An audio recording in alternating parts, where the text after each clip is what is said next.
toujours en train de rechercher, toujours dans l'innovation. C'est vrai que c'est notre grosse motivation. Il y a l'aspect économique qu'il ne faut pas oublier derrière. Il ne faut pas se lancer quand même tout azimut. Mais bon, on a une partie de l'exploitation qui recherche des trucs. On a des projets innovants qui aboutissent plus ou moins qu'on a en terre. Dans un but de limiter les intrants, limiter tout ce qui est pollution, sans oublier la valeur ajoutée derrière. Parce que là, c'est une entreprise qu'il faut qu'il vit, qu'il y a des salariés. C'est une entreprise aussi qui a 25 équivalents temps plein. En période de creuse, comme en ce moment, on est semi-creuse avec la taille, on est 18 salariés, plus ou moins. Et donc voilà, il y a toujours l'économie qu'il ne faut pas oublier. Pour 25 salariés, et tu disais aussi que ce qui te faisait rentrer dans l'agriculture de conservation des sols en arboriculture, appliqué à l'arboriculture, c'était notamment que tu avais déjà mis ça en place au niveau de tes grandes cultures. Et oui, parce que bon, le pôle grande culture, c'est pas un pôle qu'on débute, parce qu'il y a quand même important sur notre exploitation. On est en vallée du Tarn, une vallée d'alluvions fertiles, avec de l'eau, qui a un avantage, mais aussi qui a certains handicaps dans l'agriculture de conservation, parce qu'il y a quand même de la compaction du sol par l'irrigation. Et donc on a démarré ça il y a 7 ou 8 ans, facile, maintenant le temps passe, parce qu'on était parti sur une idée de double culture en céréales. On s'est aperçu qu'il y avait faire de la double culture en céréales en travail du sol classique, et au mois de juillet on a laissé assécher notre terre, il fallait rapporter beaucoup d'eau pour rehumidifier, pour faire lever nos cultures. Donc on a dit là il faut trouver une technique pour pouvoir semer, et on est parti là-dessus, et après on a introduit les couverts. Après il y a la partie élevage qui était en même temps, donc qui a permis voilà, il fallait des arbres pour faire manger les chèvres. Pourquoi pas, on est parti sur notre temps, c'est-à-dire pourquoi pas sur nos parcelles faire une culture de vente et des cultures pour nourrir le troupeau dans la même année. Alors l'ordre, peu importe, avant après. On a fait des essais aussi. Des essais même assez innovants et je dirais un peu risqués. Puisqu'une année on n'a pas semé de maïs à silage au printemps, on a tout semé derrière une orge. Donc pour sécurité de notre stock, on a quand même joué. Ça s'est bien terminé. Donc voilà, et petit à petit on s'est fait la messiculture, et en plus, en céréales, la partie temps de travaux avec la semi-directe est quand même réduite et pas forcément à la même période. Donc ça s'imbrique bien avec notre atelier arboriculture. Parce que nous, l'arboriculture est dans plusieurs périodes de travaux qui sont énormes, c'est-à-dire que c'est le printemps, avec tout ce qui est protection, surtout en conventionnel, protection des cultures. Aussi que là, on ne peut pas dégager, on ne peut pas sortir beaucoup de chauffeurs pour mettre au céréales. Et pendant la récolte, c'est pareil, c'est-à-dire quand on va faire nos semis d'automne, on est obligé on ne peut pas sortir beaucoup de chauffeurs parce qu'ils sont occupés. Donc le tout, c'est qu'avec une personne, même pas, avec une demi-personne à ramener à l'année, il fait les 130 hectares de céréales. Hormis la moisson qu'on ne fait pas. Donc l'idée c'était ça, c'est qu'on a évolué pour optimiser le temps de travaux en premier. Puis on a dit, bon maintenant, c'est bien, ça fonctionne très bien.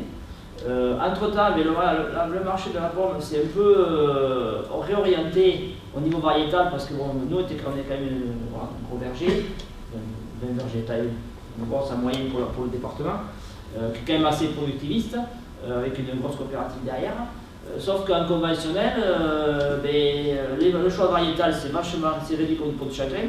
Le choix variétal, si on a un choix variétal, par contre la partie valorisation économique derrière, et ça se réduit. Une fois qu'on a sorti des galas, des Binelli, un peu de Fuji, voilà, notre choix variétal se résume en 3 variétés. C'est facile, 65 hectares, 10 par 3, 20 hectares à chaque variété, c'est trop facile à calculer ça. Sauf qu'il faut ramasser 20 hectares de bout. Donc là, c'est un problème, parce qu'il faut, au lieu d'être 40, il faut être 70. Et puis il y a des trous au milieu. Donc on a dit, si on a des trous, ça va plus, on ne peut plus. Donc il faut trouver d'autres variétés, d'autres systèmes qui nous permettent d'étaler nos 3500 tonnes de récolte sur 3-4 mois, c'est-à-dire du 15 août au 30 novembre, sans qu'il y ait d'interruption pour les salariés. Parce que le salarié, si vous le laissez 15 jours à la maison, c'est pas la peine. Là, il ne peut pas. Il a aussi trouvé du boulot ailleurs. Donc le seul choix variétal qui nous est resté, c'était du bio. Des variétés restées en tablure qui complétaient ces créneaux-là. et bon, le marché s'est développé, il y a un engouement dessus, donc on dit on part sur un système bio, avec du matériel végétal très spécifique. C'est-à-dire qu'on ne fait pas de verre bio, pas de golden bio, je veux pas. Et qu'est-ce qui t'a donné, donc, qu'est-ce qui t'a fait penser que l'ACS pouvait s'appliquer en arboriculture du coup? Et du coup, bon, dans ce contexte, on a cette problématique bio, on a implanté des vergers, j'ai démontré le verger bio. Mais en bio, on a fait des arbres, on travaille pour désherber le sol, déjà en première opération. Donc tout ce qui est entretien du pied, c'est tout dans du mécanique.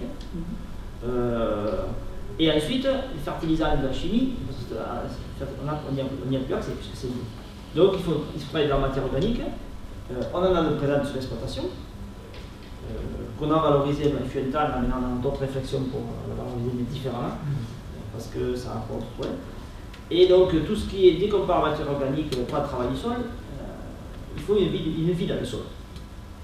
Il faut une vie dans le sol pour valoriser ces matières, cet engrais organique, et que nos pommiers se développent comme il faut. Qui est du calibre, qu'on ait du rendement, qu'on ait du linéaire pour arriver à faire des tonnages, tout en respectant l'environnement et en réduisant un peu les temps de travaux.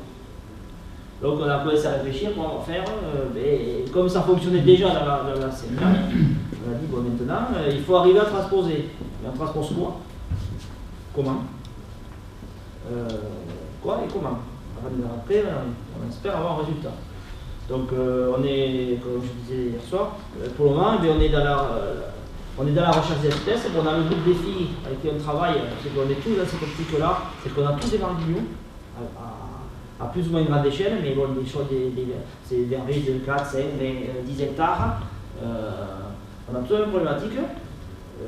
Donc il y a l'école puriste comme nous à la COP, c'est qu'on va avoir un bio qui ressemble à du conventionnel, c'est-à-dire que soit propre, travailler, tout ce qu'il faut. Les gars, moi j'ai des collègues, ils ont 5 machines Intercept, ils changent le chauffeur toutes les 4 heures parce qu'il HS, parce qu'ils ne voient plus les rames.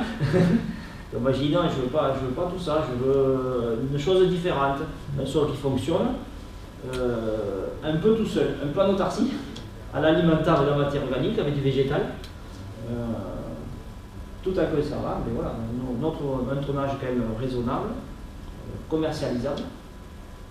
Et du coup, vous êtes arrivé à des résultats avec, donc, du coup, on a fait. Ces couverts. Mais on a tout à peu près.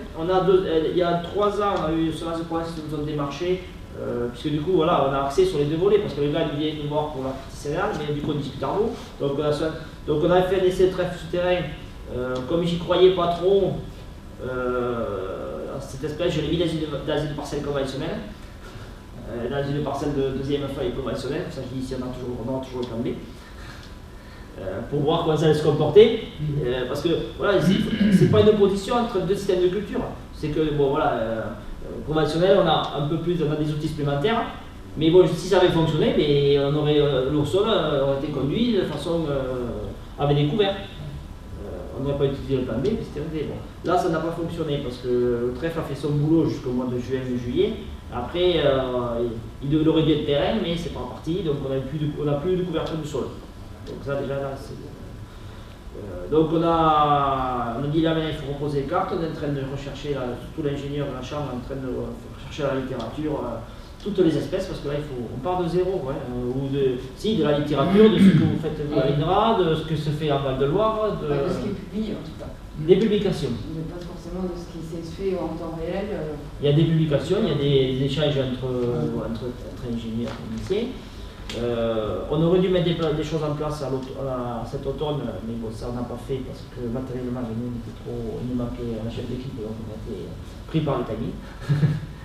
Et on n'avait pas le semoir pour le faire.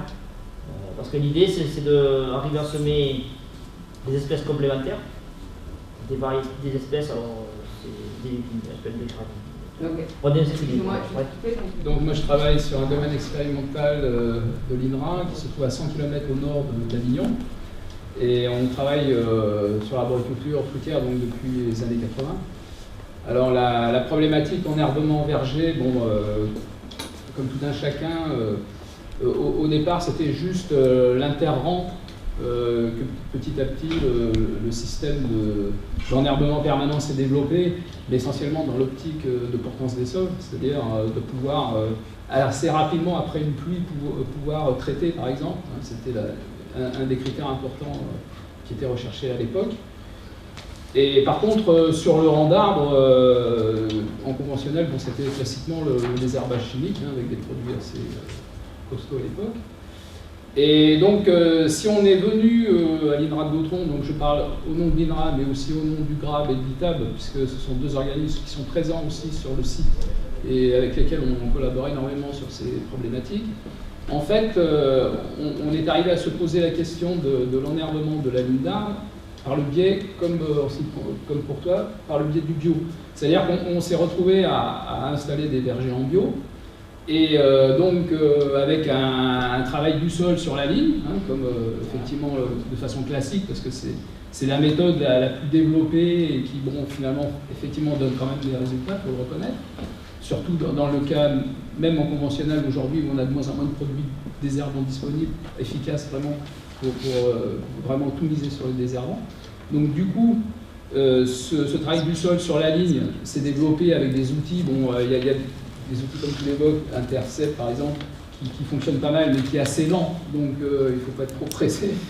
On a des outils, nous, à disques qui vont assez vite, mais c'est des disques type OMAS ou avec des systèmes déportés, mais qui ont un gros inconvénient, c'est que ce sont des disques assez importants, donc ça gratte pas mal le sol, d'une part en profondeur, et d'autre part, bon, il y a des systèmes d'évitement, mais malgré tout, on est obligé de mettre des piquets un petit peu devant chaque arbre, de façon à ne pas trop cogner le tronc, parce que ça arrive à esquinter.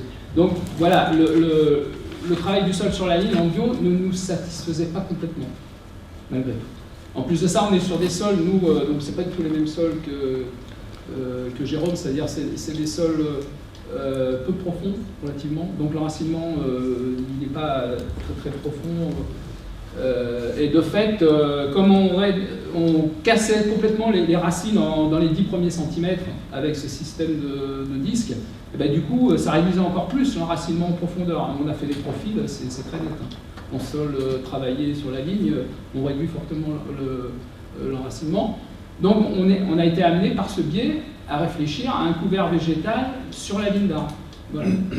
Et de fait, donc on a mis en place des essais, un peu à l'image de ce qu'a raconté Jérôme. On a commencé par des trèfles aussi. Pas le souterrain, par contre, parce qu'on avait des infos quand même qui nous montraient qu'effectivement le souterrain c'était pas terrible. Donc on a commencé par des trèfles blancs. Pourquoi? Parce que naturellement ils poussent. Donc il faut regarder déjà ce qui pousse naturellement, puis après on essaye de l'implanter en le semant. Et donc ça ne donnait pas de trop mauvais résultats, si ce n'est que, bon, au niveau pérennité, le trèfle blanc, ça peut ne pas être extraordinaire. Alors ça dépend de la situation. On a des vergers où le trèfle blanc s'implante bien et d'autres s'implante moins bien, et souvent c'est lié à la lumière. C'est-à-dire que le trèfle, il n'aime pas trop la lumière. C'est pas qu'il n'aime pas trop la lumière, mais c'est plutôt que les plantes qui vont le concurrencer aiment beaucoup la lumière.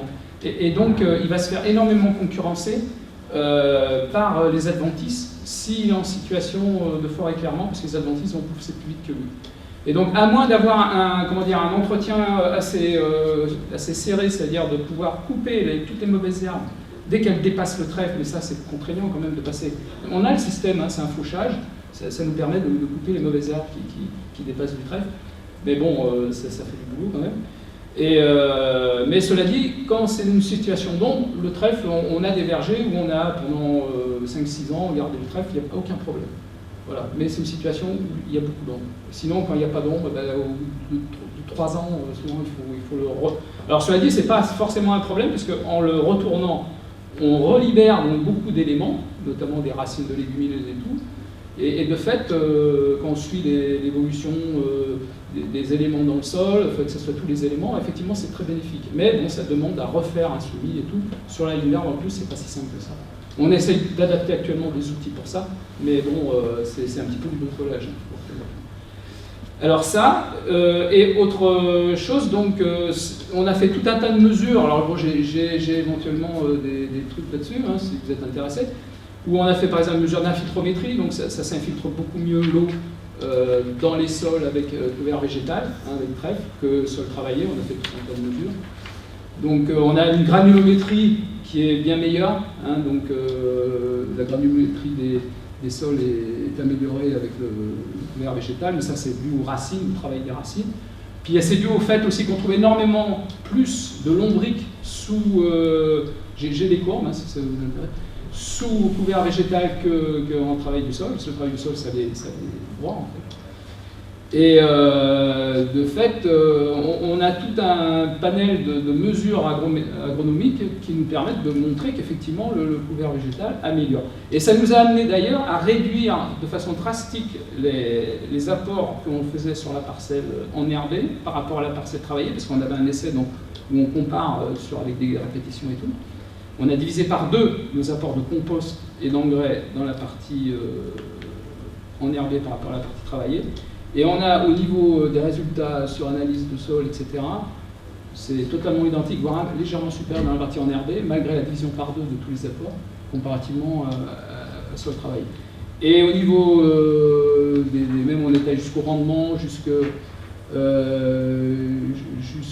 ces aspects-là, et on a au moins autant, aussi bien, et voire mieux. Alors sur des parcelles où on a implanté en conventionnel, du coup, on a même fait la même situation, c'est-à-dire avec de l'enherbement sur la ligne, on a effectivement des rendements plutôt supérieurs là où on a mis de l'herbe par rapport à là où on travaille, où on désherbe chimiquement. Donc ça nous interpelle quelque part. Voilà. Par rapport aux besoins en eau. Oui. Alors les besoins en eau, je vais vous montrer qu'il y a une courbe. Ça, vous allez voir. Alors c'est vrai qu'on est, vous voyez là, je vous disais, là, c'est le travail du sol. Hein. Donc vous voyez l'outil à gauche, là on voit les dents, hein. Vous voyez comme ça creuse hein, quand même, hein. Et ça peut faire du mal aux racines, ça peut faire du mal. Alors c'est essentiellement des arbres à noyaux, hein, des pêchers. Alors ce système-là, vous voyez, soit on fait du butage à gauche, soit du débutage à droite. Et ça nous permet d'enfouir par exemple les matières organiques. C'est un plus de la méthode quand même de ce type-là de travail du sol, hein. Même si ça casse les racines, ça quand même quelque chose. Ah, au milieu d'ailleurs, c'est un verger de pommier. Là, c'est la méthode. Alors l'enherbement, ça peut être l'enherbement spontané comme à gauche, hein, vous voyez, c'est de l'herbe. Alors c'est un système un peu particulier parce que c'est de l'irrigation souterraine. Donc en noix, vous allez peut-être utiliser ça. C'est-à-dire que noisettes, on a 2 rampes d'irrigation souterraine, et donc de fait, sur la ligne d'arbre, les adventices poussent très peu. Parce que chez nous, enfin, en 2018, par exemple, à partir de juin jusqu'à tout l'été, il n'y a pas eu d'eau. Donc ça pousse très peu. Donc un seul herbanette, alors cette herbanette, c'est une espèce d'outil, une brosse, vous voyez, horizontale, hein, ça tourne, et ça arrache l'herbe, on voit le travail que ça fait à droite, et ça ne laisse plus que de l'herbe, vous voyez, c'est l'herbe là, les tas d'herbe qu'on voit là, à 1 mètre de la ligne d'arbre, c'est en fait l'irrigation qui passe, donc ça fait pousser l'herbe, et après avec le gyrobroyeur, on passe là-dessus, et voilà, on contient l'herbe de cette façon. Alors voici les semis d'enherbement de trèfle, par exemple, que vous avez à gauche, donc vous voyez que ça pousse bien, ça fait comme une espèce d'agroforesterie, hein, c'est-à-dire que l'herbe, elle ne concurrence pas vraiment l'arbre quand il est adulte. Donc ça, je vais revenir après pour la situation des premières années de verger, parce que pour les premières années de verger, là c'est plus compliqué, parce que là, il a des racines qui sont fragiles, et l'herbe, même du trèfle, ça peut concurrencer. Et cette herbe, donc, on peut effectivement la faucher, comme on voit là, avec un espèce d'appareil frontal, mais qui est assez long à passer quand même. Et ça peut être aussi du trèfle combiné avec une fétuque. Alors, on a là, dans ce verger-là, ça n'avait pas très bien marché parce que la fétuque a pris le dessus. Par contre, si on la dose un petit peu moins, fétuque plus trèfle, ça permet au trèfle de mieux durer. Parce que vraisemblablement, ça le protège un peu. Et de fait, ça peut être une solution. Mais là, on a trop dosé fétuque. Hein. Donc du coup, on ne voit plus que la fétuque et le trèfle, on voit beaucoup moins. Hein. On avait fait des essais aussi de piloselle. Alors la piloselle, l'intérêt, c'est que c'est une plante allélopathique. Et donc, mais alors, elle est très compliquée à installer. Ça, si vous avez essayé d'installer la piloselle. Mais par contre, l'intérêt, bien entendu, alors en ville, je sais qu'elle est pas mal utilisée, c'est qu'une fois qu'elle est installée, elle n'est pas embêtée par les adventistes, parce qu'elle repousse les adventistes.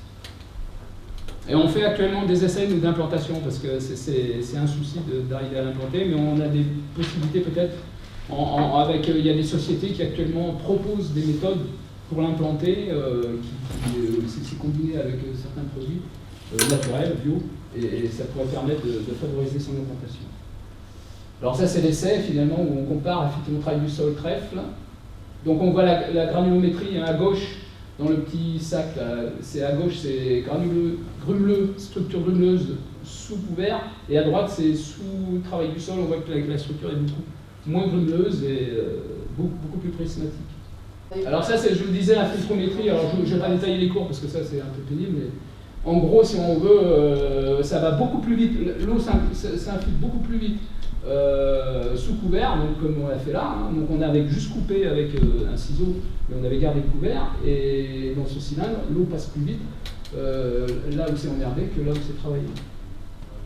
Pour ça, c'est tout des manips. J'ai toujours le cycle doctoral et l'INRA parce qu'on les a fait en commun. Donc on a fait des mesures de vers de terre. Alors on voit très bien aussi à différentes périodes de l'année qu'effectivement, il y a toujours plus de vers de terre là où c'est emmerdé que là où c'est travaillé. Surtout les épigées, donc ceux qui sont en surface, mais également les endogés. Hein. Les endogés, ils sont par contre plus en profondeur. Les anéciques, eux, ils font la navette entre le sous-sol et le sol.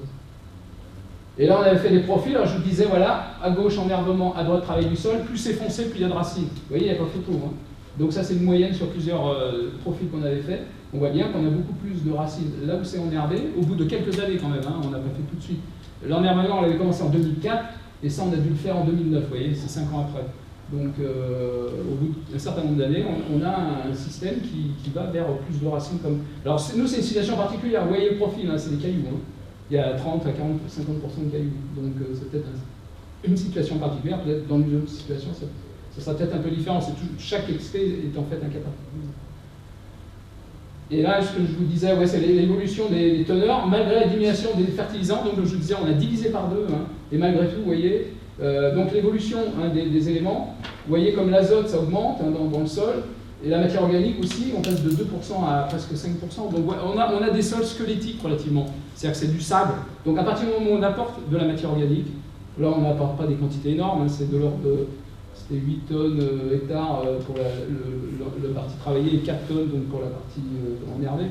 Et malgré tout, mais l'herbe, elle contribue aussi de fait à fortement augmenter la teneur matière organique. Et pour tous les éléments, moi je n'ai pas tout mis, mais on a toujours le même résultat, c'est-à-dire qu'on a toujours au moins autant dans la partie enherbée, voire plus. Et les reliquats d'azote, donc là c'est dans le temps, sur une longue période, et on voit que juste les pics qu'on a, c'est là effectivement où on a travaillé le sol, parce qu'il y a des moments où il y a plus de minéralisation là où c'est travaillé, mais c'est contre-productif parce qu'on arrive à des 200 unités, c'est de la folie parce que ça va être complètement lessivé.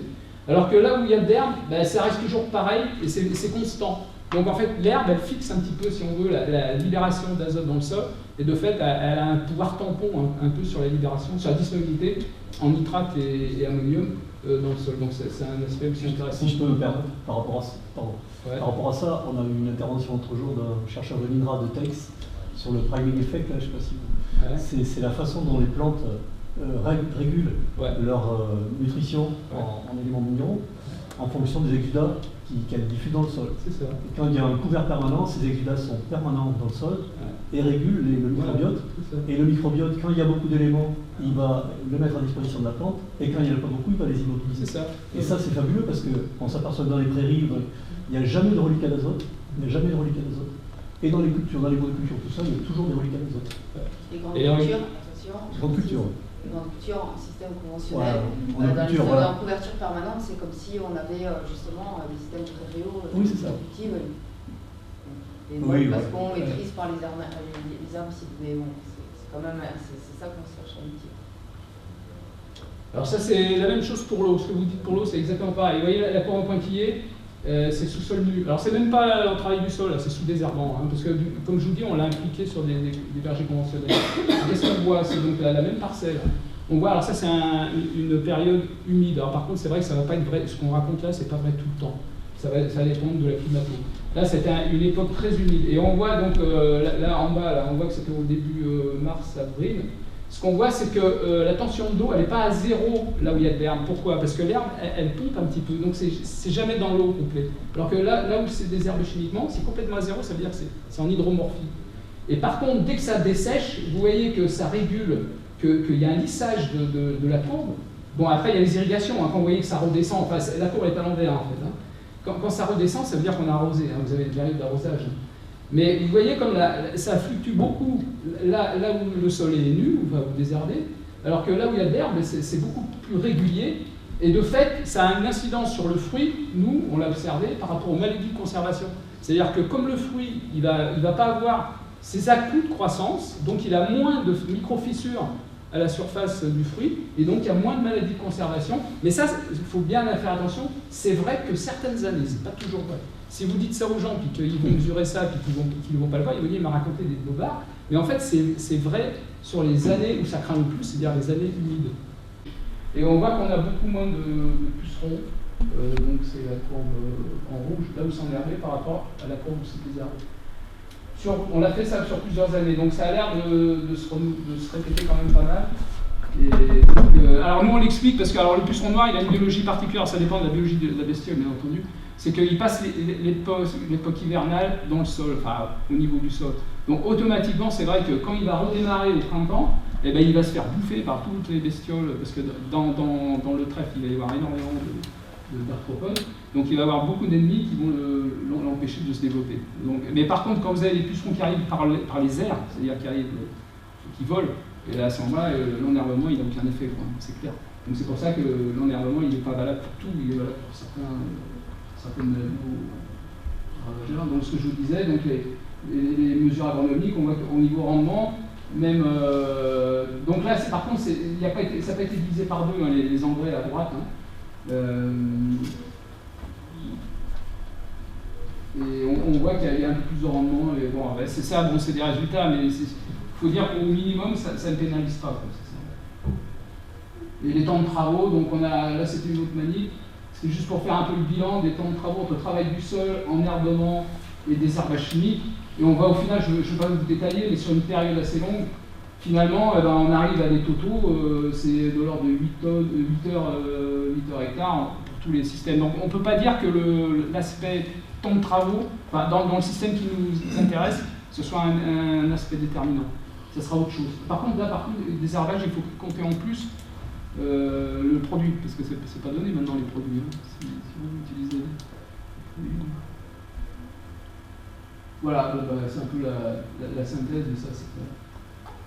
Dans les besoins d'eau en irrigation, le fait d'avoir un couvert, est-ce que ça exige plus d'apport d'eau ou au contraire il y a des compensations? Alors effectivement, donc la courbe, je n'ai pas trop détaillé, mais c'est vrai que donc il y a la période hivernale, printemps, puis après dès que ça commence à pomper, enfin, dès que les besoins se font sentir, alors ce qu'on voit au début, c'est que l'herbe, elle contribue à empêcher un peu l'évaporation, mais ça ne dure pas longtemps. C'est-à-dire qu'à partir du moment où on est en période vraiment de besoin en eau, de restriction hydrique, à ce moment-là, effectivement, il faut apporter un peu plus d'eau par rapport au système sol-nu. Donc en fait, ça tamponne, mais jusqu'à un certain point. Il y a un moment, sous nos climats, surtout dans le sud-est, où à partir de là où on a vraiment des besoins. Alors je dirais que pour l'abricot, comme l'abricot on le récolte assez tôt, au mois de juin, c'est pas nécessaire à la limite de trop en tenir compte. Et pour le pêcher qu'on va récolter fin juillet, oui, il va falloir, période juillet, il va falloir mettre un peu plus d'eau là où il y a de l'herbe, automatiquement. Ça c'est évident. Pardon ? Et pour la pomme, on en plus. Pour la pomme, bien sûr. Alors le système d'irrigation souterrain, ouais, tout à fait. Alors c'est vrai qu'on le travaille, ça fait déjà quelques années maintenant, mais on hésite encore. Alors, il y a un groupe là, qui va se réunir le 29, effectivement, on va faire peut-être un peu le point de tout ça. On hésite encore à trop le divulguer, ça, parce que c'est très technique l'irrigation souterraine, parce que du coup on ne voit pas les goutteurs. Et je dirais que nous on y est tous les jours, nous sur nos parcelles expérimentales, mais celui qui va mettre ça en place, il y a des soucis quand même. Alors c'est pas les soucis, au départ on craignait qu'il y ait des problèmes d'intrusion racinaire dans les tuyaux. C'est pas le cas parce que comme ça crée un bulbe, finalement les racines elles restent autour du bulbe, mais elles ne rentrent pas dans les tuyaux parce que c'est trop humide, elles ne peuvent pas pénétrer dans les tuyaux.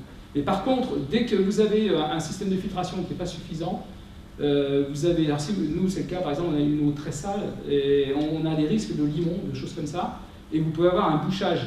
On surveille nous, nos débits et tout, et vous allez rapidement, si vous ne faites pas très attention, des bouchages, et ça vous ne le voyez pas après sur le terrain. Alors vous avez des systèmes d'injection d'acide et tout, mais malgré tout, bon, c'est des systèmes qui sont difficiles à gérer techniquement. Mais par contre, c'est vrai que sur le plan agronomique, c'est le top.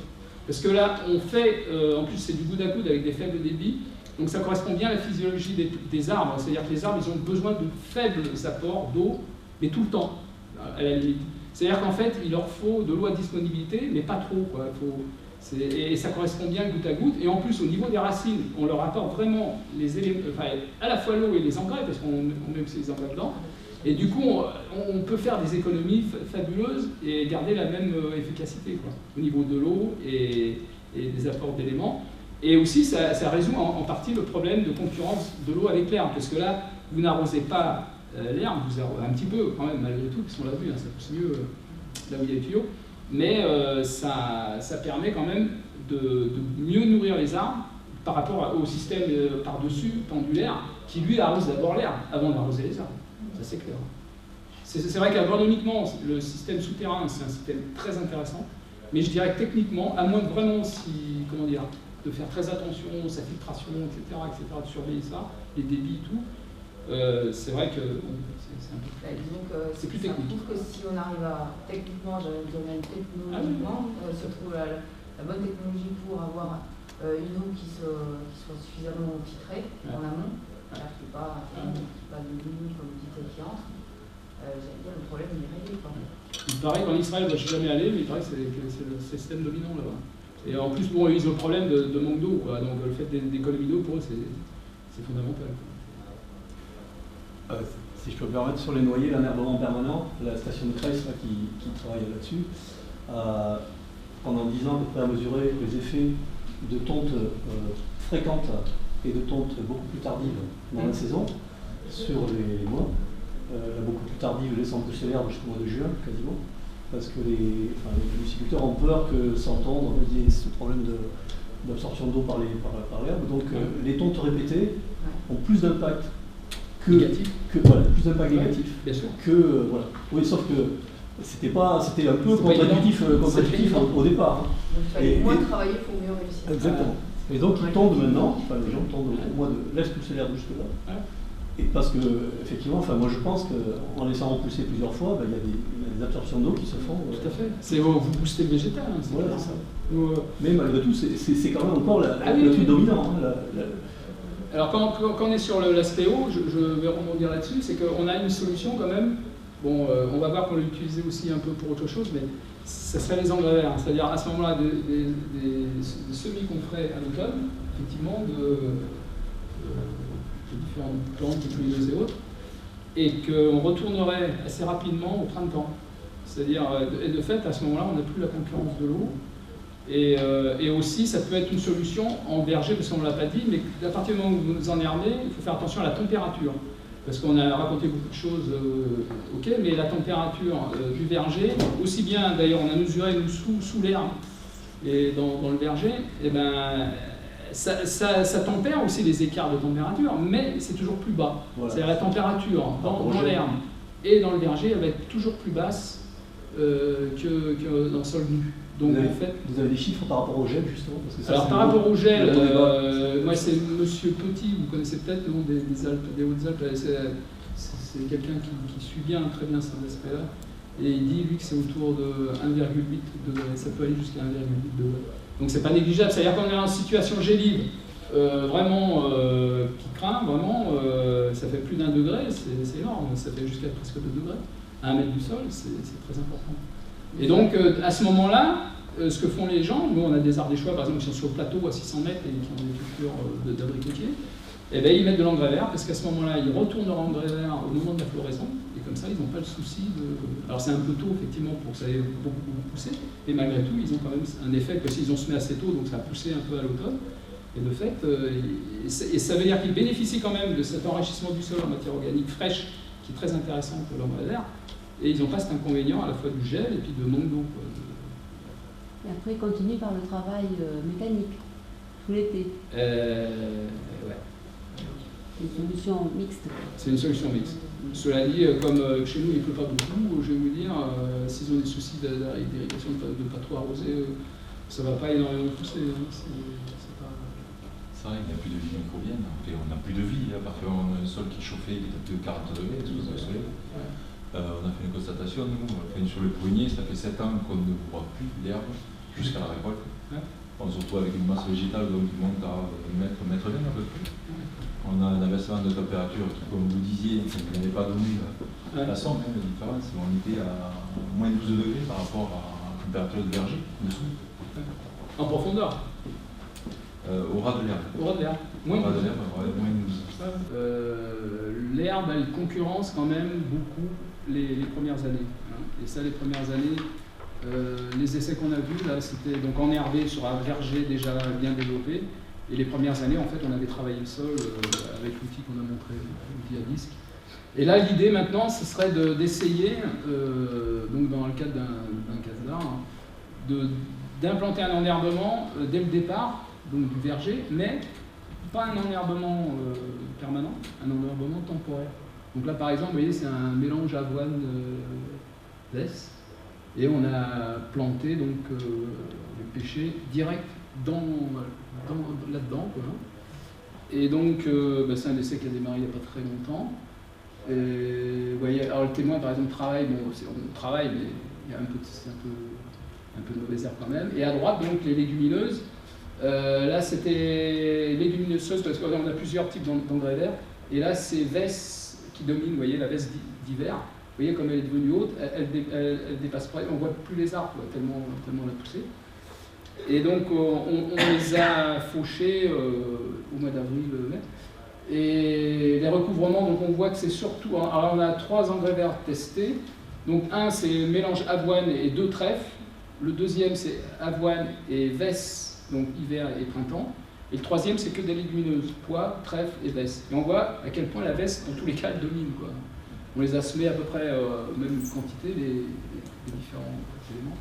Donc la veste est vraiment très très performante, et ça on le savait, hein, on avait déjà eu des essais là-dessus. Et malgré les faibles couvertures en trèfle qu'on a, ce qui est intéressant, c'est que par rapport à la biodiversité, donc, on a fait des mesures d'arthropodes, et on voit que c'est dans le témoin effectivement qu'on a le moins à la fois en abondance et en richesse. Donc l'abondance, c'est le nombre, on a dénombré les arthropodes. Richesse, c'est le nombre d'espèces d'arthropodes, nombre de types d'arthropodes. Vous voyez qu'on en a une dizaine, alors que dans le témoin, on en a beaucoup moins. Et donc, c'est là aussi, et là par contre, c'est le V1, c'est dans le trèfle apparemment qu'on a la plus belle richesse. Et ça, c'est un résultat qui est connu un petit peu, quand on fait un peu de littérature. C'est vrai que souvent, c'est dans le trèfle qu'on a le plus d'arthropodes. Même s'il n'est pas très présent sur la culture, finalement, il est important par rapport à cet aspect de biodiversité. Donc, c'est important de le signaler. Et vous voyez, l'outil qu'on a pour planter les arbres direct donc c'est une planteuse, hein, et voilà, on plante... Et puis à droite, alors ça c'est l'enfouissement de l'engrais vert. Donc vous voyez que l'engrais vert, il n'occupe qu'une partie du verger, hein, il occupe 1 mètre de part et d'autre. Et là c'est un rotavateur. Alors c'est vrai que c'est pas forcément l'outil idéal, parce que c'est un outil qui est pas mal, mais il est assez lent d'une part, et d'autre part, il va faire un petit tassement quand même. Donc si vous êtes sur un sol qui est bien sec, ça va. Et si vous êtes sur un sol un peu humide, vous allez créer un peu une semelle. Et il reste toujours, malgré tout, alors ça c'est un souci, on va voir comment on va essayer de le gérer, de vraiment l'aspect sandwich, vous voyez, c'est-à-dire vraiment la ligne, c'est-à-dire que la ligne d'arbre, elle reste toujours, bon, il peut y avoir des mauvaises herbes, des choses comme ça, et donc c'est un peu compliqué à gérer. Voilà. Et là, donc on a enfoui au mois de juin, mais c'était déjà un peu tard, ça on l'a vu avec nos résultats agronomiques.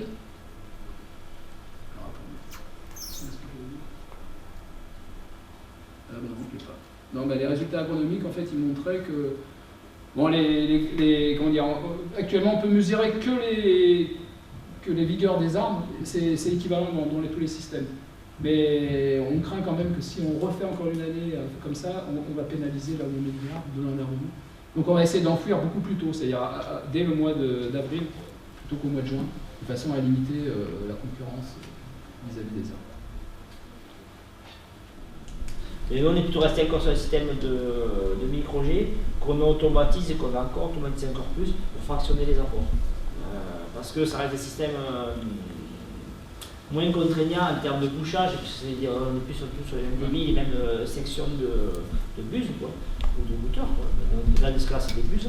Donc, du coup, c'est moins contraignant et c'est contrôlable, c'est-à-dire que c'est visuellement, il suffit de passer dans les rangs, ça arrose, et puis il dit s'il y a l'arroseur, ça ne marche pas. Mais là, maintenant, on a rien de force, c'est qu'on va l'automatiser pour arriver à fractionner, faire des séquences. Par contre, ben voilà, au niveau d'enherbement, un pouce de l'herbe sur les pieds, sur les arbres, nous, c'est un coup de... Pour le moment, on est quand même en train du sol, puisqu'on n'a pas semé. Mais l'année dernière, on était à un passage tous les 3 semaines, 3 à 4 semaines, un passage intercept. veut dire que là, il passe à l'intercept avec la fraise, c'est 2 heures hectares avec un intercept double. Avec un outil très haut de gamme, c'est nous. Cet intercept simple, c'est un bon 80 hectares en pommier. Donc là, ça va vite. Hein. Moi, on me dit que c'est un peu plus un système, c'est-à-dire que plutôt que laisser pousser ce qu'il y a, c'est peut-être de les choisir. C'est peut-être du coup de les choisir par rapport à l'aptitude et par rapport aux ravageurs, faire une réserve auxiliaire, choisir nos espèces, plutôt que les subir. C'est-à-dire choisir, c'est-à-dire semer ce qu'on veut, ce qu'on voudrait, ce qu'on voudrait qu'il reste,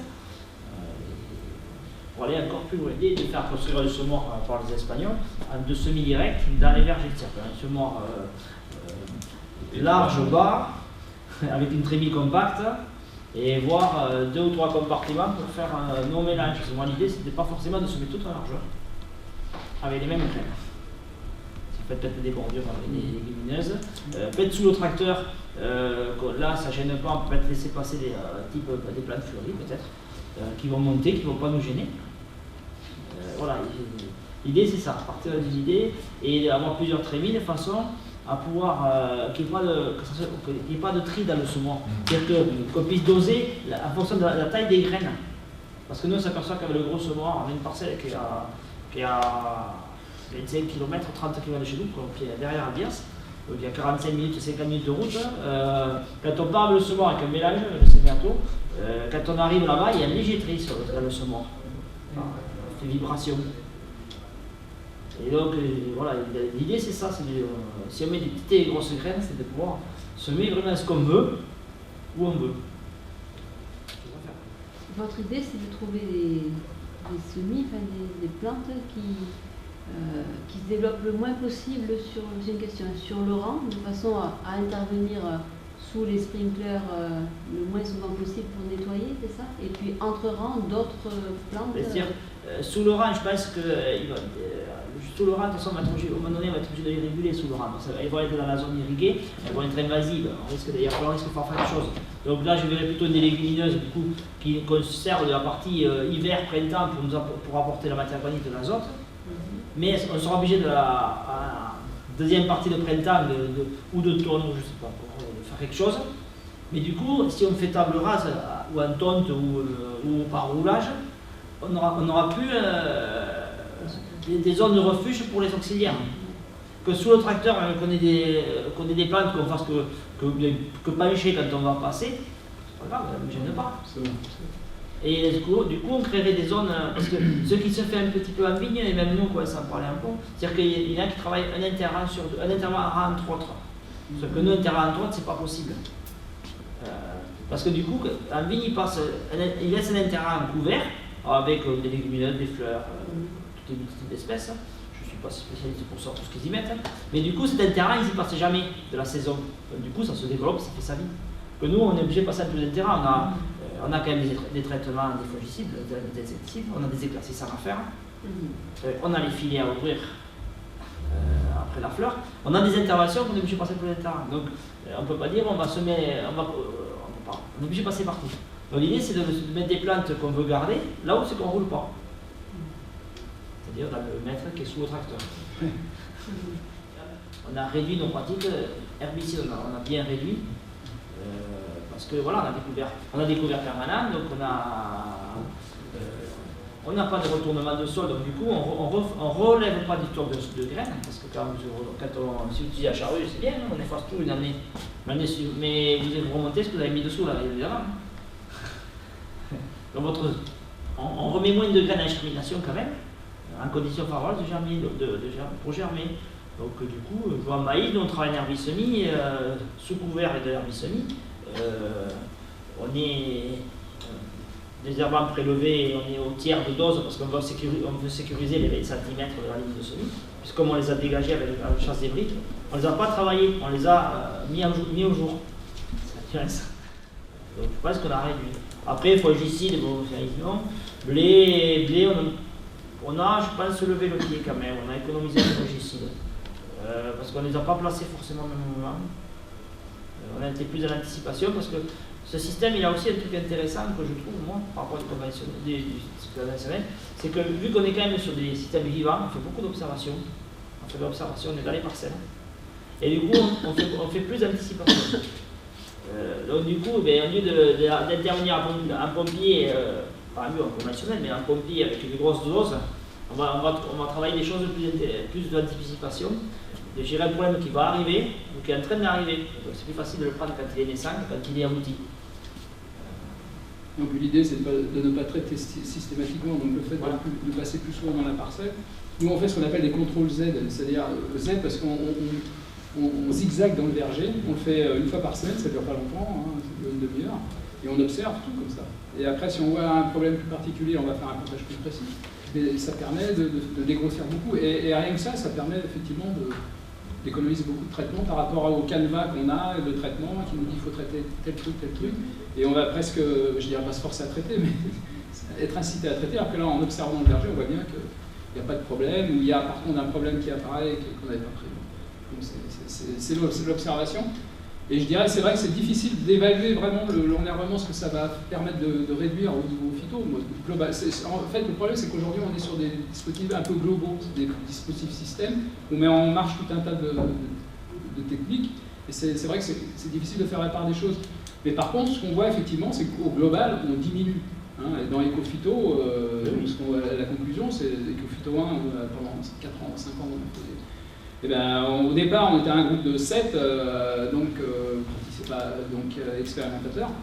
Il y en avait dans le groupe qui disaient mais c'est impossible qu'on réduise. On arrive au bout de 5 ans, ben, tout le monde a réduit. Et notamment, on en arrive surtout sur les insecticides, des gens qui, au départ, étaient persuadés qu'il faudrait continuer à faire des insecticides. Aujourd'hui, on pêchait, l'objectif 0 insecticide, il est quasiment atteint, enfin il est atteint. Donc ça veut bien dire que, quand même, il y a une marge de manœuvre. Non, mais maintenant, ce système d'observation, ce qui manque dans la majorité des exploitations, hein. C'est-à-dire qu'il y a un manque de l'observation, il manque de l'humain pour observer. C'est un métier d'avenir, ça, je trouve, je pense. Parce que on a deux fléaux. On a la réduction des produits phytosanitaires, parce qu'il y en a des références, des produits qui disparaissent, on a là. Le coût, parce que si on peut éviter une intervention, ça va. Et après, ce qu'on a sous-estimé pendant très longtemps, c'est l'interaction entre les produits. Moi, je prends un exemple, Carpocap Zepom, c'était courant de faire un affirme chez nous en deuxième génération, de Carpo, de vol, sauf que la firme, il vous désigne tous les Amphilinus. Donc après, vous avez des pucerons en Niger qui arrivent. Donc si vous prenez un problème à la mer, faites pas faire ce produit parce que ça favorise, ça supprime des espèces. Du coup, nous on a raisonné dans notre stratégie complètement différente. On s'est interdit des produits, même si la réglementation ne l'interdit pas. Type des pirettes, tout ce qui est des 6, ça je ne fais plus. Affirme, je ne fais plus. Et on s'aperçoit que notre verger, araignée rouge, je ne sais plus ce que c'est. La Niger, puis sur la Niger, quand même un fléau très important, on traite un tiers maximum du verger, sous observation, si on va traiter des zones, parce que les hostières n'arrivent pas à réguler, ou sont des limites. Et là, c'est l'observation qui nous fait faire tout ce travail d'économie des phytos. Et moi, je regrette de ne pas pouvoir le faire plus régulièrement. On a même dans l'idée de recruter à l'interne un ingé qui nous fasse ça. Qui fasse quoi? Qui fasse de l'observation sur les vergers, qui se met de l'observation méthodique, c'est-à-dire que tous les semaines dans les périodes sensibles, qui passe dans les vergers, dans les céréales aussi, parce que c'est le même problème. Parce que dès qu'on peut identifier un problème, on va pouvoir le régler avec une petite action, et c'est trop tard. Parce que comme il y a quand même pas mal de leviers en place, on a les filets par les gènes, on est en parcelle fermée le carpo, c'est-à-dire que tous les vergers sont fermés en forme de cage. Mais d'un temps, il y a un truc qui déconne. L'an dernier, parcelle à côté de maïs, on était emmerdé par la pyrale, qui est la pyrale cédanique, qui sont partis à les premiers. Ça, on avait oublié celle-là. Et justement, c'est une parcelle qui n'était pas fermée parce qu'on n'avait pas été livré de filet, donc il y avait un souci de livraison. Mais elle n'était pas fermée. Celle-là, elle s'est fait attaquer. Sauf que de la Pink Lady, la deuxième feuille qui vaut 80 cm ou 70 cm producteur, ça fait un peu mal.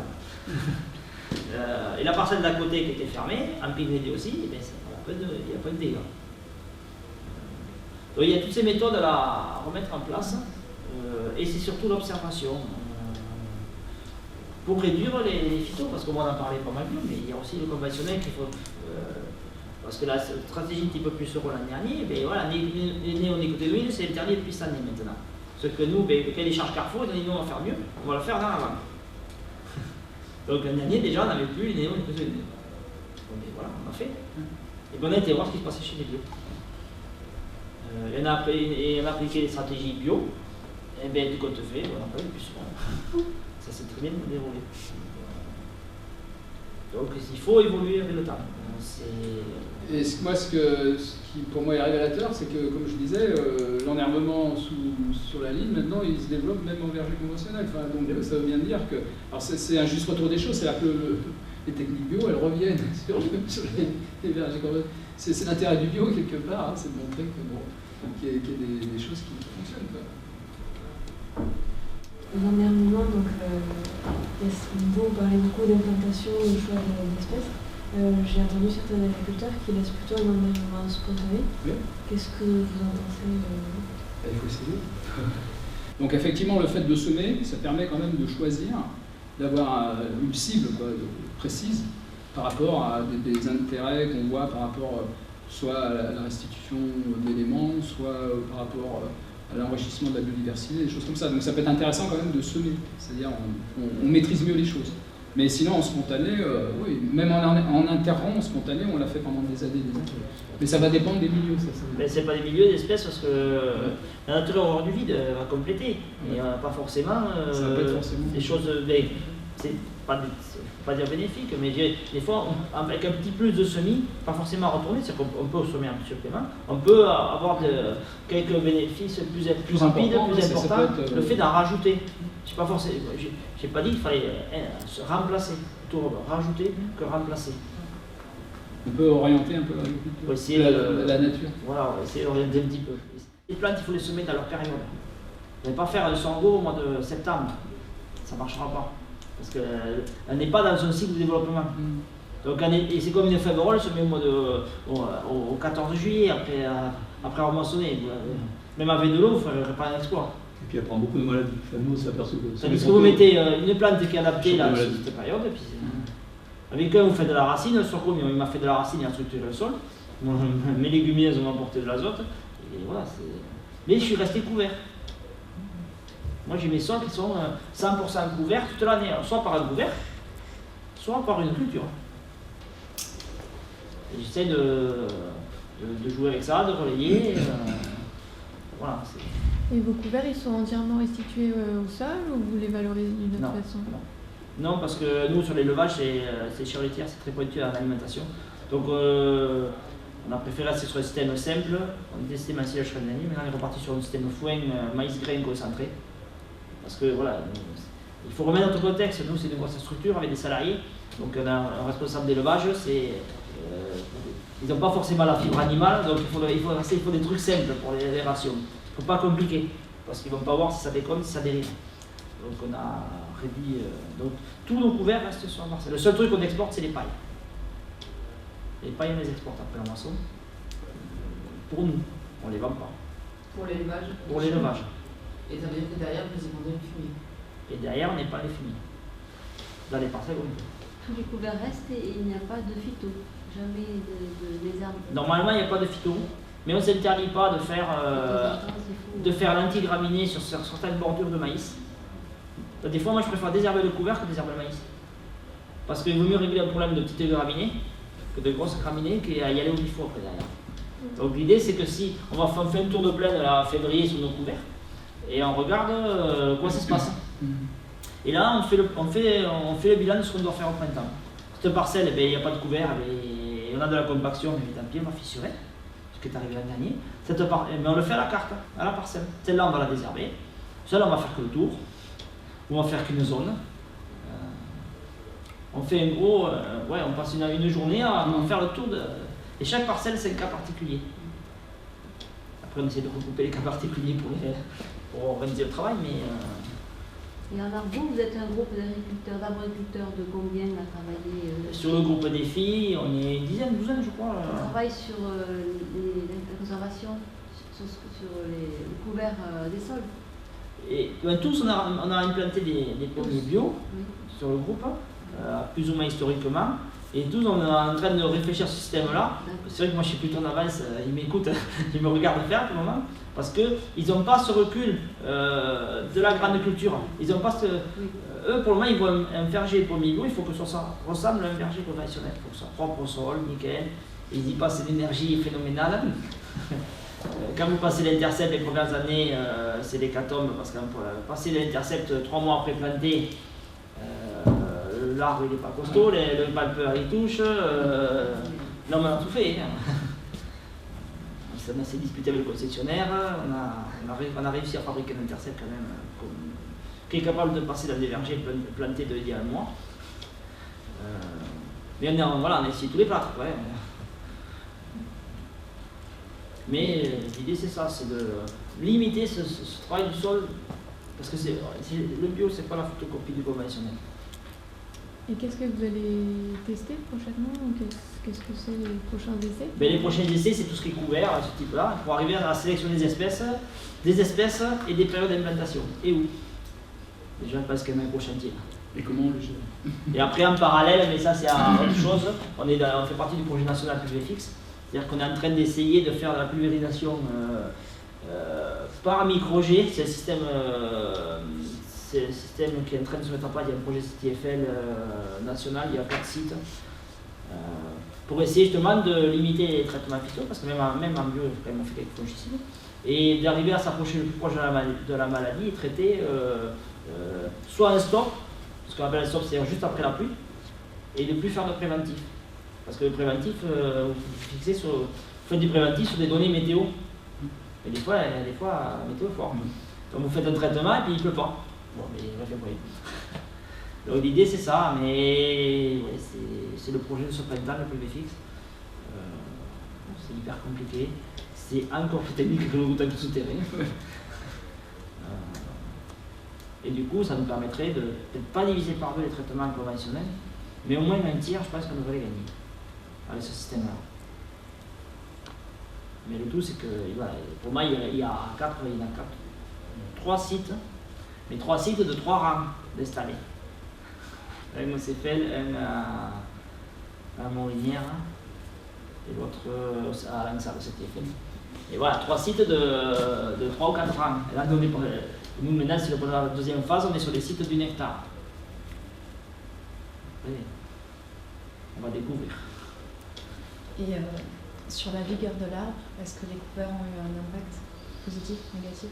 Nous, l'essai qu'on avait fait en trèfle, on n'a pas mesuré d'effet, sur le diamètre de tronc, on n'a pas vu d'effet sur la première année. D'accord. Et sur la production, la qualité? Mais la première année, on n'était pas en production. Donc après, et comme le couvert n'a pas perduré, on n'a pas d'essai supplémentaire. Mais bon, c'était un couvert irrigué, c'était une parcelle irriguée, mais on n'avait pas différencié la dose entre les deux modalités. Voilà, moi j'ai oublié la courbe là, par rapport à cet essai là, de jeune essai, mais bon pour l'instant il n'y a pas de différence, mais bon ça fait 1 an seulement, donc il faut voir dans le temps comment ça évolue. Hein. Mais on craint quand même, si on laisse comme ça va être, même si c'est que de l'engrais vert, c'est moins concurrentiel qu'un engrais permanent, enfin qu'un enherbement permanent, mais oui, automatiquement il y a un risque quand même. Mais ce qui est peut-être valable d'observer, c'est que on est sur du pérenne, c'est-à-dire qu'on peut avoir, nous on l'a souvent observé, c'est en pérenne, un problème une année, ça va taper un peu sur le végétal et il va y avoir une petite réduction de croissance, certes, une année, mais on va voir qu'après, si on arrive à bien le remettre d'aplomb, le végétal, finalement ça va récupérer, ça va rattraper. Je pense qu'il n'y a pas, c'est pas, comment dire, une fois puis après c'est fini, on n'a pas de rattrapage possible. Si on réagit bien, il faut réagir assez vite, effectivement, c'est le problème. Et on est sur du pérenne et il y a possibilité de rattraper la situation. Après, le bémol de ce système-là, c'est surtout pour nous, c'est le campagnol. Ah ouais. Là, parce que c'est un gros fléau, très gros fléau. Ouais. Donc je pense qu'on va être obligé par moment d'intervenir avec un outil mécanique pour, même en conventionnel, c'est pas pour réduire le campagnol. Alors il y avait une autre technique. Alors on le voit là, c'est les perchoirs. Les perchoirs, donc vous en avez un là, on en a 6 dans la parcelle. Donc c'est des perchoirs à rapaces, et sur lesquels, vous voyez, on a installé des abris à chauves-souris. Et c'est impressionnant, tous sont occupés par les chauves-souris. Et on a même mis, vous voyez, à peu près à mi-parcours du piquet, là, on a mis des abris, des nichoirs pour mésanges. Les mésanges n'y vont pas parce que c'est pas leur truc d'être aussi haut. Par contre, ils ont été colonisés par des chauves-souris. Et de fait, c'est vrai que par rapport aux tordeuses orientales, on peut dire que bon, on met la confusion, mais on pense que peut-être on va même supprimer la confusion parce que les chauves-souris nettoient bien les épidoptères. Et les perchoirs servent pour les rapaces. Pour les rapaces, et vous avez, hier en parlant, tu t'avais dit qu'il y avait un réel impact. Tout à fait. Par rapport à la proximité du perchoir et les ravages rongeurs. C'est-à-dire qu'on a une parcelle plus importante dans laquelle on avait mis des perchoirs que sur une zone, et on a fait donc une observation du nombre de trous de rats quoi, sur toute la parcelle. On s'est rendu compte que plus on s'éloignait des perchoirs et plus il y avait de campagnols. Donc c'est clair que les perchoirs sont vraiment... Et puis on le voit de toute façon, parce qu'il y a des fientes aux pieds et tout, on voit que c'est des perchoirs qui surtout la nuit, c'est donc les rapaces nocturnes, qui viennent s'installer et qui travaillent. Quoi. Et par contre, ça c'est possible parce qu'on a des vergers, bon, il y a eu quelques photos quand même, c'est des vergers qui sont comment dire, en gobelet, donc ça gêne pas la vue pour le rapace, et ils travaillent surtout l'hiver, quand il n'y a pas trop de feuillage. Et par contre, sur les vergers palissés ou avec des couverts, des bâches ou des choses comme ça, là ça peut pas fonctionner. Chez nous, les perchoirs, on a déjà des perchoirs naturels, on en a tous les mètres. Et après, le filet par aérienne, on fait toiture. Donc, du coup, c'est un problème, les perchoirs. Et j'aurais voulu essayer de trouver des plantes répulsives. Encore, je n'ai pas trouvé. Il y a des idées, mais encore. Parce que ça peut être ça aussi, notre choix de plantes, pourquoi pas, des plantes répulsives. Oui, répulsives, où j'avais entendu, je ne sais pas si c'est vrai, le mélilo aurait un rôle anticoagulant sur les rongeurs. Et donc, du coup, ça provoquerait, c'est pas des répulsifs, mais c'est pas vrai. Et ça pourrait peut-être avoir un effet, alors je sais qu'il y en a qui ont essayé. Vous avez utilisé, c'est quoi? Vous avez sélectionné? C'est du bricolage qu'on a fait nous-mêmes. C'est-à-dire on a mis 2 planches de contreplaqué, espacées comme ça à peu près, et avec voilà, c'est tout. Et puis on a juste mis une petite gouttière parce que ça nous permet nous comme ils sont installés comme ça, le fait de la gouttière, ça nous permet de récupérer les fientes. Et au pire, on peut même les faire analyser ou des choses comme ça. Donc voilà, c'est un truc tout bête, 2 planches de contreplaqué, et voilà, c'est tout. Disposé avec un petit écart, et après on voit les chauves-souris qui viennent lécher dessous. Je vous enverrai les photos si vous voulez. Juste pour dire que c'est l'heure, parce qu'il est 12h30, mais je voulais juste. Voilà, c'est vrai que je regardais, je me dis, tiens, on n'a pas parlé de rongeurs et de façon de moyen de lutte. Et juste pour répondre à cette question, mais pas sur l'arboriculture, je sais que sur les couverts végétaux, à l'ITV, moi je suis du Tarn, ils ont fait des essais chez des viticulteurs, vignerons, jusqu'à la qualité organoleptique du vin, enfin des raisins déjà et du vin, sur à partir de divers couverts. Ils sont allés jusque-là. Donc je me dis, tiens, ça peut être aussi des perspectives sur les essais qui peuvent être faits en arboriculture fruitière. Pourquoi pas sur les pruneaux d'Agen, je ne sais pas. Mais bon, pour dire que ça se fait dans d'autres cultures pérennes. Et ça peut être des perspectives de recherche et d'investigation et c'est tout à fait dans la thématique d'ailleurs du colloque sur la qualité des sols et santé pour l'homme et qualité organoleptique.